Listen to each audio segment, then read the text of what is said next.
Ladies and gentlemen, the 2025 Japanese Grand Prix is the 16th Grand Prix in Formula One history where all of the cars finished the race. And that's the most disappointing and saddest shit I have ever heard in my life because nothing happened in that entire race. We know Suzuka for amazing first lap, first corner crashes, great overtaking moves, drivers coming with each other, Ferrari messing up their strategy, team drama like things should happen in the Japanese Grand Prix and it didn't. We even had a Japanese driver making his debut for Red Bull Racing, Yuki Tsunoda. He even didn't kamikaze into anybody else. The worst part is, I was very much hyped for this fucking race because the Chinese GP was shit and the Japanese Grand Prix was like, okay, maybe things will be better. Maybe we will see some wheel to wheel action. It's a driver's track. McLaren have the fastest car. The Mercedes are consistent. Lewis Hamilton is getting more and more comfortable in the Ferrari. Maybe we will see some interesting battle only to be kicked in the fucking nuts. But regardless of how terrible the entire race was, there are still some good talking points. The Japanese Grand Prix restored the order in the universe. Max Verstappen back in his usual form, back at the top, and Lance Stroll also back in his usual form, qualifying P20, finishing the race P20. It's beautiful to see all of these things transpiring. There are a few other interesting takeaways as well. The first takeaway is that the Alpines are shit.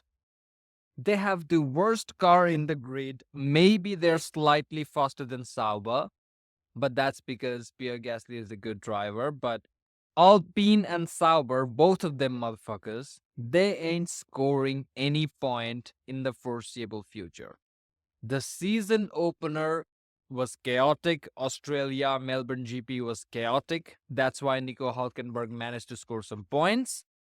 But I don't think for the remainder of the season, for the foreseeable future, any driver of Alpine or Sauber are even getting near the point scoring position until or unless the race is absolutely crazy and chaotic and dynamic weather conditions come into play.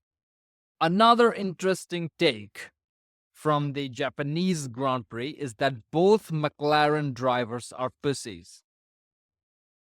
Both Oscar Piastri and Lando Norris, despite having the fastest car, are pussies because they had two cars compared to Red Bull's one, and neither of them decided to put the pressure on Max Verstappen and force Verstappen to use up his tires and attack him one after the other and try to do some overcut or undercut, trying to steal the win away from him.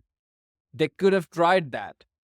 They could have tried to undercut him or overcut him and back him up a little bit. If one McLaren driver manages to get ahead of Max Verstappen, they could have backed him up a little bit into the other one, made the race a little bit more interesting. But obviously, McLaren are pussies, and so are both of their drivers. And that's probably why Max Verstappen is going to be the 2025 world champion, because he is willing to operate on a knife's edge that these two motherfuckers ain't. I'll probably create another dedicated video about this, but these are the primary main takeaways from the Japanese Grand Prix. So little has happened. Okay, what else? Mercedes. Okay, yeah, Mercedes. They had a good performance. I think they are the only other team apart from McLaren who kind of have their shit together. The only difference is that they don't have the fastest car on the grid. Both of the drivers of Mercedes, George Russell and Kimi Antonelli, these two motherfuckers are cooking. And they are right now P2 in the constructor standings. Last year they were P4.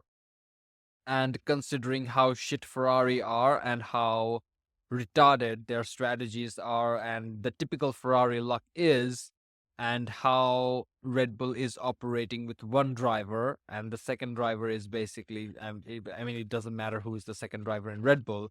It is very likely that Mercedes are going to finish P2 in the constructor standing. So that's an interesting observation from the Japanese Grand Prix. And it was boring after the round of pit stops. I dozed off and I woke up when the race got finished and the commentator started screaming, Max Verstappen wins the 2025 Japanese Grand Prix. Like, that's when I woke up. And thankfully, the top six are in the same order and there was no action happening. So I didn't miss anything critical. The only thing that I missed was the negative comments of that, fucking washed out Formula One driver. What's his fucking name? Jacques Villeneuve, that fucking piece of shit. That guy's negative comments pissed me the fuck off. I mean, I get that. I get that for entertainment purposes, we will need a couple of drivers. But, I mean, come on. Like, what are we doing here, guys? So that pissed me off a little bit. And overall, the race was nothing. I got some good snacks. I planned the entire day. I was hyped up for the race, only to be kicked in the nuts. So I guess that's life. Thank you for watching. Like and subscribe. And I'll create a bunch of other videos about my interesting hot takes, I guess, which probably aren't interesting, which is me just getting pissed off. Thank you, guys. Thank you for watching.